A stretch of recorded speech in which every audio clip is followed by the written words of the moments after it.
You got anyone coming back for this game, Michael? Ridvan returned to training, but we're not going to take him tomorrow. So no. Other than that, there's no injuries in the squad. Everyone's fit. Tom Lawrence will come into the squad tomorrow, and Kamara will travel as well.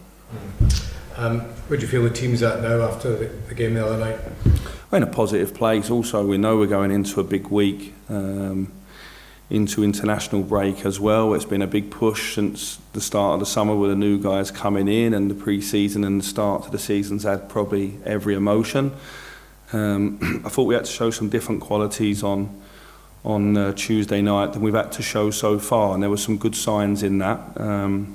But our focus really after that game, we don't look back, we look forward to this one, Ross County. We know that they've started the season quite well as well. They've scored 8 goals across the 3 games, the last 3 games. So we're expecting a tough game tomorrow, and our focus is fully on that. It has to be, because the league's vitally important.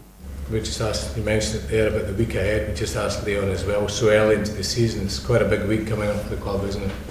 Yeah, I've lived a few of these. These before the first international break at Rangers is whether you're in Europe or not in Europe, usually. Obviously now with the coefficiency going up, we're guaranteed a place in Europe till Christmas. It's just now fighting for the right competition, the one that we all really want to play in. But right now the league's paramount importance because of the away defeat at Kilmarnock in the first weekend. We need to make up for that in this week if we can. It's also last week, if for you to do any business, if you're going to, would you expect to be active, Michael? I think that it's going to be a long week. With 3 games, lots of press conferences, pre and post match, and everything around it, and the transfer window ending. I don't want to put any predictions on it. We're close to a couple maybe going out the way.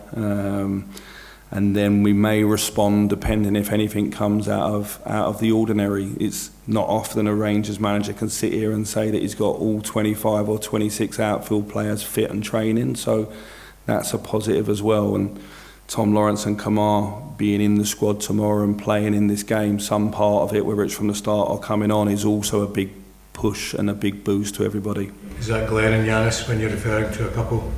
Glenn's the one who's closest. There's been a lot of hot hair around Yanis, obviously, in the last week or so, but it was a logical conversation if you think about it, that he's missed a year of football. We're very loaded in the positions that he plays, and he wants to know if he's going to be a main starter. He's trained really well, and when he's played, I think, or when he's had an opportunity to play, I think he's done well. But the last few weeks in those positions, I think people have done well. You know, Abdullah and Rabi scored in the week, and Danilo scored, and and Dessers has scored, and Lammers has scored. So I think we've already had 7 goal scorers across the 5 or 6 games so far. So in the attacking positions, we're loaded, obviously, with Kamara, Tom Lawrence and Todd Cantwell as well. So it was a logical conversation that seems to have got out of the building in terms of playing time and guarantees around it. So we'll see. It's got to be right for Yanis, and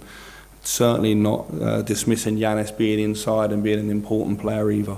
You mentioned there that the 2 lads move on, you may look to do stuff. I'm assuming you're looking to look at the defensive area of the team, or? It's a possibility, you know. It's a possibility. It's not a definite. Glenn's obviously had some very successful spells at the club. Why does this maybe feel as if it's the right time for him to move on? We had an honest conversation when I first come back into the club about Glenn's future and where he saw it, and then I think 10 out of the first 11 games I was here he started. In that time we signed Todd Cantwell and Nico Raskin, but they came in after not playing for a long period of time. They got in the team and done really, really well. So there's been no fallout or anything. I think we was expecting Glenn to move this summer. It was his wish as well.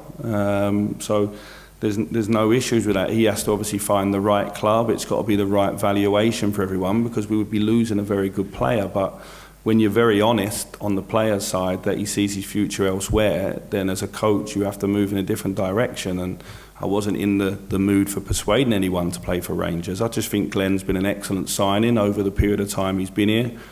I want slightly different in that position in terms of the way that we play now. So he knew that chances also in the team were going to be tougher. So I just think it's an adult conversation.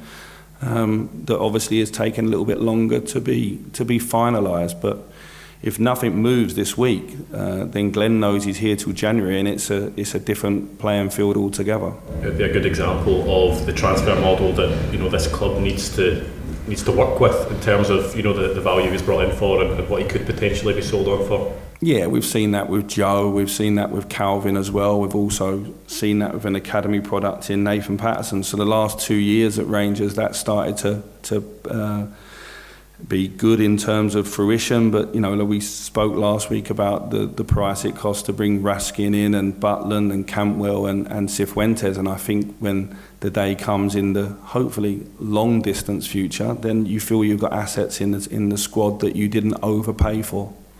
You've had a few games now, Michael. How close are you to having your preferred starting 11? I think Tom and Kamara are really in my thoughts for that.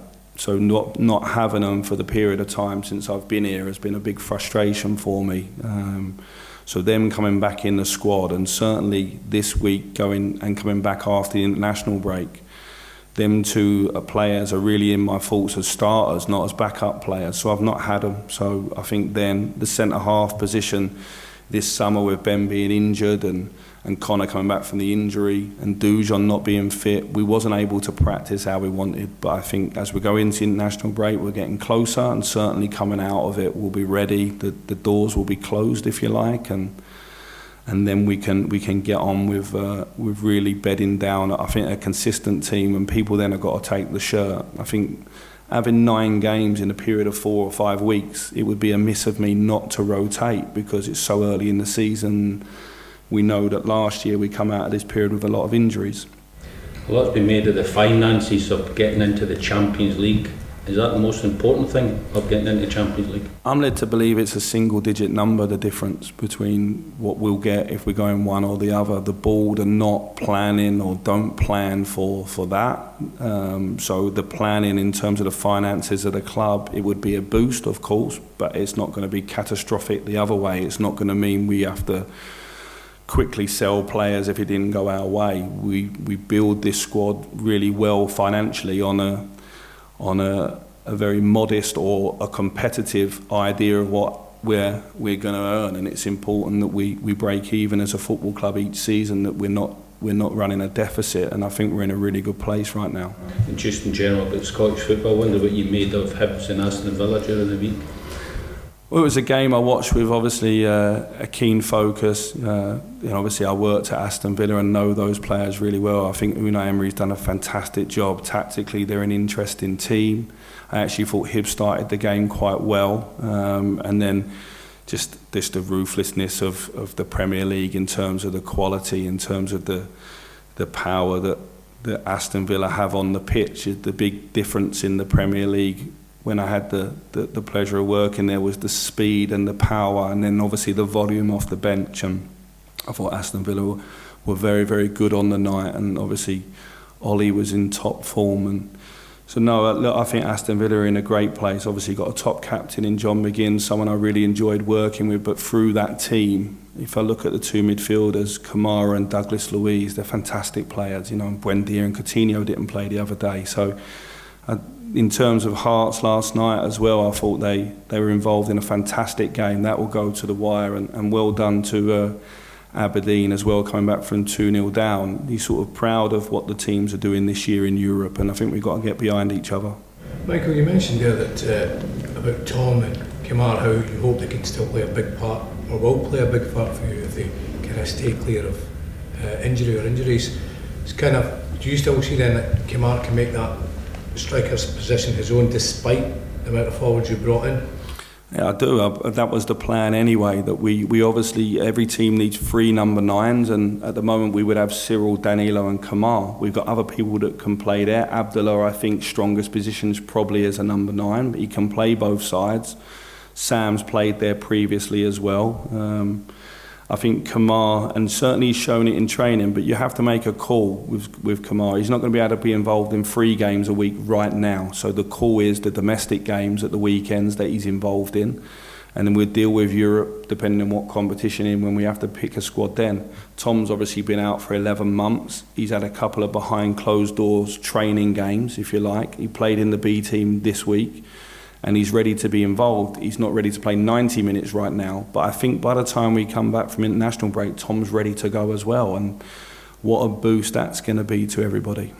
Michael, can I ask, I think you said you've experienced every emotion already this season. How do you sort of manage that intensity amongst the squad, given the sort of highs and lows that come so quickly? We try to just focus on the next game, because we don't start 1-0 up or 1-0 down. We don't get anything for looking back or getting too high or too low. That's difficult. You can say that to your group of players, but then you very much have to live it, and me and the staff have to live it as well. So we try to put the game to bed that's just happened, and we focus. If you think the last couple of weeks we've been playing League Cup, and then we've been playing in the Champions League, and now we're back in the league, and it's important that we're strong on all fronts, and that's why we need a strong squad. I get that people look outside because we've got so many new players and it's early in the season and they're looking for a team to bed down, but the reality is this season we're going to need a squad of 20, 22 players that contribute because of the amount of competitions that we're going to be in, certainly up to Christmas. I think there's over 30 games until the winter break, and I think there's 13 or 14 3-game weeks. So every 3 days you're playing, and so it's important that we have a squad that don't get ate up by the schedule. And last year we had huge issues across the pitch in terms of injuries, and when I came in we were basically picking who was available, and 1 or 2 players were playing when maybe they wouldn't have done. So the squad's going to be so important, and so you have to look and see who's ready to play, and what's the problem we're going to face in the game, what's the challenge the opponent's going to give us, and who do you think in the squad is the right person to. It's not an exact science, but that's why you have to build a squad. Anything to add on the schedule? I think you got support from other managers in Europe this week about that. Well, we need to play. The reality is we need to play because we need to put in a strong performance. But if you look at the first month of the season, having 9 games and then being so important, and in the finance and the co-efficiency and everything around it, then I think it's something we can look at in the future if other teams and other countries are doing that. How we'll do that, that's somebody else's job.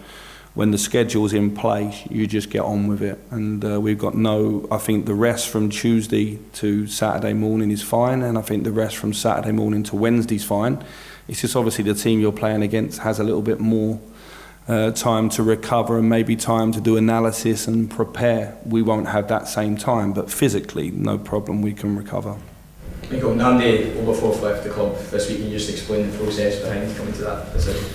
Well, I've not been involved in the process for quite a long time now, because that's been it's been a settlement agreement, obviously, and there's a lot of things that are confidential. What I would like to say about Nnamdi is he's been through a real tough journey. You know, the boy that signed for the club and the excitement of coming in, and then obviously his situation, it's not been easy for Nnamdi's family, it's not been easy for anyone here at Rangers, it's not what anyone envisaged.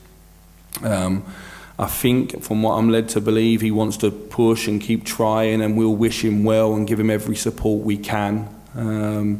And it's just a really, really sad situation that has come to a settlement, and Nnamdi's no longer at the club. But the rest of the details obviously are very personal, but on a one-to-one level, he was a fantastic young man to work with, and I wish him all the best.